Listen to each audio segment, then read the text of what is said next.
আমার ইচ্ছা আমার তুলির রঙের আঁচড়ে আমি সবকিছু রং করে ফেলবো। একদম সুন্দর করে ফেলবো। যদি এরকম ভাবে আমি খুব সুন্দর, সুন্দর মুহূর্তগুলো রং করে ফেলতে পারতাম, খুব সুন্দর, সুন্দর সময়গুলোকে রং করে ফেলতে পারতাম, আমার খুব ভালো লাগতো।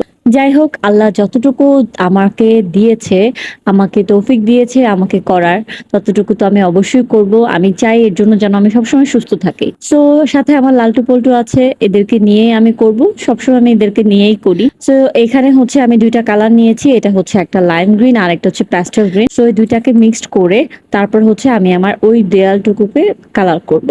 দেখি আউটকাম কি আসে। তো কোনো সমস্যা নেই। সাথে তো এই ২ জন আছেই। ২ জন যা ইচ্ছে তা করছে। তারা তো ব্রাশ পেয়ে খুবই খুশি।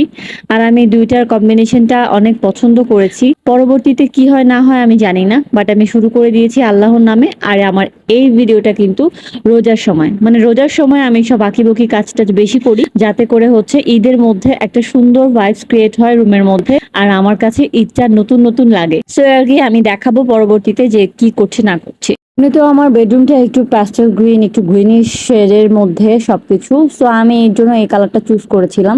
যাই হোক এই যে ২ টা মিক্স করার পরে এইরকম আসলে ক্যামেরার লাইটে একটু হচ্ছে আপ ডাউন করছে। আর এখানে হচ্ছে আস্তে, আস্তে করে আমি সবার ১ম এ পর্দাগুলো খুলে নিয়েছি। এর আগে কিন্তু আমি একটু ঘষে সিলার লাগিয়ে নিয়েছিলাম। আর এরপরে হচ্ছে কালার করছি।